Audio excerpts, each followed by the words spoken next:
Today, we will be showing you how to install the Basecamp 44 RTGO Playset. Once you have located all the tools required in order to complete the installation, make sure that you are following all the local guidelines and regulations in order to complete the installation safely. You can now start with the tower assembly section. A level and solid surface is recommended. Before setting up, please read the leveling tips in your assembly manual. You can start by unpacking the kit that we will provide for you. Make sure to locate all the necessary items in order to complete the installation. If for whatever reason there are any missing pieces, please contact us at the number listed on your screen. Locate and prepare the base bundle and locate the tower hardware bag. Arrange the items so that all 2x6s fit inside the corner brackets, and using the number 2 drive bit, fasten the bracket to the 2x6 with 2 washer head screws into the small screw holes in the bracket. Repeat this for the 3 remaining corners. To check if the base is square, measure from corner to corner, then measure the opposite corner to corner.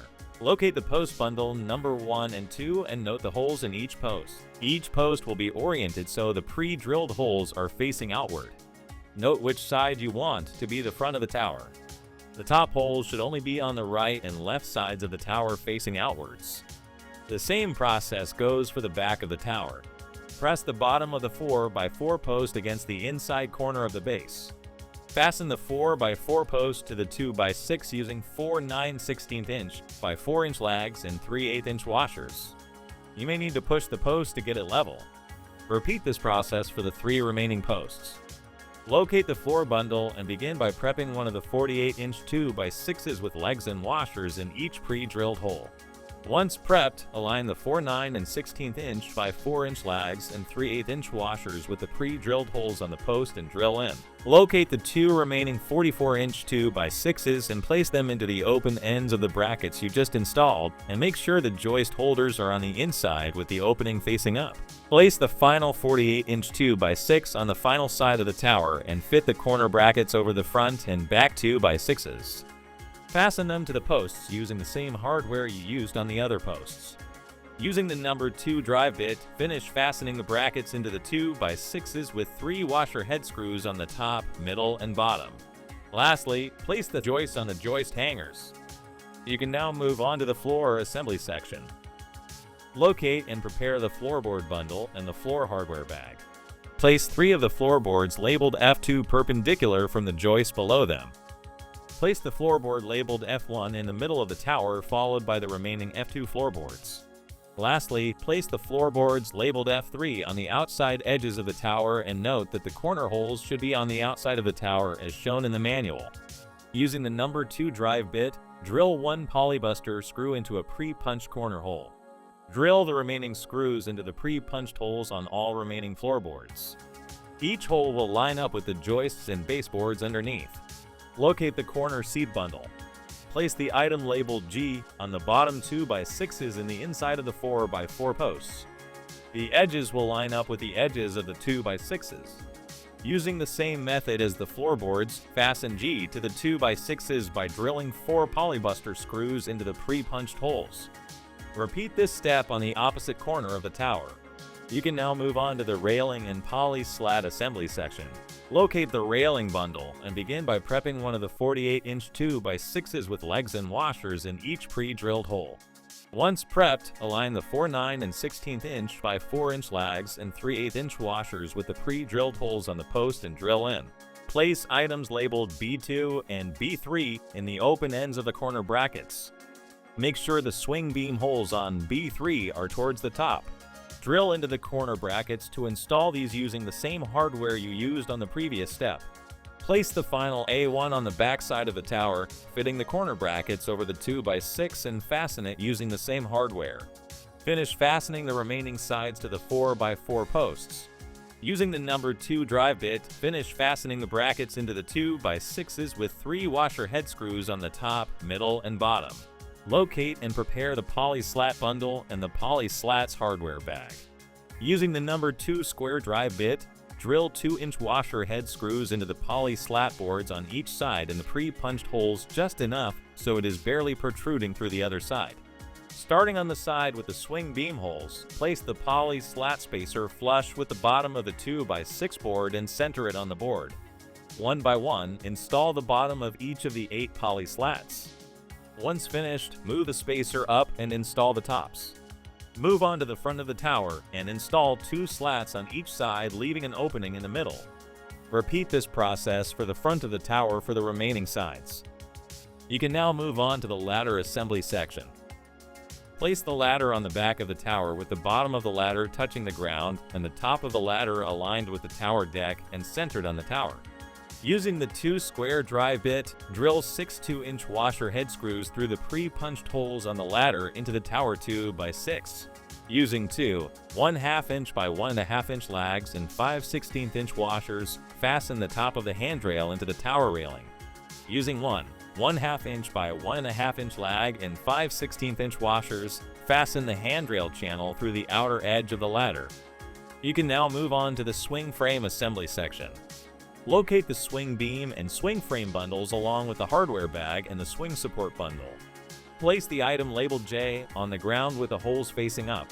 Align the swing bearings with the pre-drilled double holes and fasten them using 12 9/16 inch by 4 inch lags. 2 per bearing. Place the item labeled K on top of J on the side of the single hole. K has a hole at the bottom of one side. Make sure that it is facing away from J. Place both O's on each side of K and J, aligning the holes as shown in the manual with the short end of O going underneath J. Fasten them together using 4 9/16 inch by 5 inch bolts, 8 3/8 inch washers, and 4 9/16 inch locking nuts. Place N in the corner between K and J, aligning the holes of S with the single holes on K and J. Fasten N using 2 9/16 inch by 4 inch lags and 3/8 inch washers. Slide P on the other side of J, aligning the side holes on both, and make sure the straight section of P faces upwards. Fasten P to J using 2 9/16 inch by 5 inch bolts, 4 3/8 inch washers, and 2 9/16 inch locking nuts. Flip the swing frame upright and rest the unsupported end of J on the railing of the tower with the bracket on the inside of the tower. Align the holes on the bracket with the holes on the 2x6 railing. Fasten them together using 2 9/16 inch by 2 3/4 inch bolts, 4 3/8 inch washers, and 2 9/16 inch locking nuts. Place L on the ground on the outside of K. Align the center hole on L with the hole at the bottom of K. Fasten together using 1 9/16 inch by 4 inch lags and 3/8 inch washers. Place the 2 M braces on both sides of the K. Align the pre-drilled holes and make sure the bottom hole is on the correct side. Fasten the tops of both M's to K using 9/16 inch by 4 inch lags and 3/8 inch washers. Fasten the bottoms of both M's to L using 9/16 inch by 3 inch lags and 3/8 inch washers. You can now move on to the roof assembly section. Locate the roof bundle and roof hardware bag. Place the 2 items labeled Q in the manual on the ground and prep them. Once prepped, align the lags with the top holes on the posts and make sure the holes on the one side are facing up. Fasten them using 4 9/16 inch by 4 inch lags and 3/8 inch washers. 2 per side. Place the items labeled R and S on the ground with the end holes on the R's aligning with the holes on the bottom of S. Fasten these using 2 9/16 inch by 4 inch lags and 3/8 inch washers. Place the 2 R's on the inside of the railings and align the holes on R with the center holes on both railings. Fasten these using 4 9/16 inch by 3 inch lags and 3/8 inch washers. 2 per side. Place one of the T boards on one of the ends of the long railings, making sure the T holes are facing up. Using 2 9/16 inch by 4 inch lags and 3/8 inch washers, drill into the smaller T holes and the railing below it just enough so that T stays in place. Then drape the canvas over S. Place the other T board on the other end of the long railings and fully drill through T and into S. You can now finish fully fastening the other side. The boards on the ends of the canvas will have larger holes. Place the 4 flags into them. You can now move on to the accessory and stake assembly section. Hang the belt swing and the trapeze from the swing hooks on the swing beam. There will be excess chain to adjust the height of the swing or trapeze to the appropriate height. Locate the rock wall, the rope, and the accessories hardware bag. Place the rock wall on the opposite side of the swing beam with the flat poly piece flat against the tower 2x6 with the other end on the ground. Fasten the rock wall to the tower using 5 1/4 inch by 1 1/4 inch pan head screw in the pre-punched holes. Loop one end of the rope around the tower 2x6 railing above the rock wall and tie it to itself to fasten the rope to the tower. Add a few knots in the middle of the rope spaced evenly apart. There is a hole at the bottom of the rock wall. Place the other end of the rope through that, leave some slack, and tie the rope in a knot on the underside of the rock wall. Place the waterfall slide center on the front of the tower and position it so the holes are directly above the 2x6. Using the numbered 2 square drive bit, fasten the slide with 3 1/4 inch by 1 1/4 inch pan head screws and 5 1/16 inch washers. Using a hammer, drive the stake into the ground perpendicular to the braces. Fasten the stakes to the swing beam using 2 1/2 inch by 1 1/2 inch lags and 2 5 1/16 inch washers.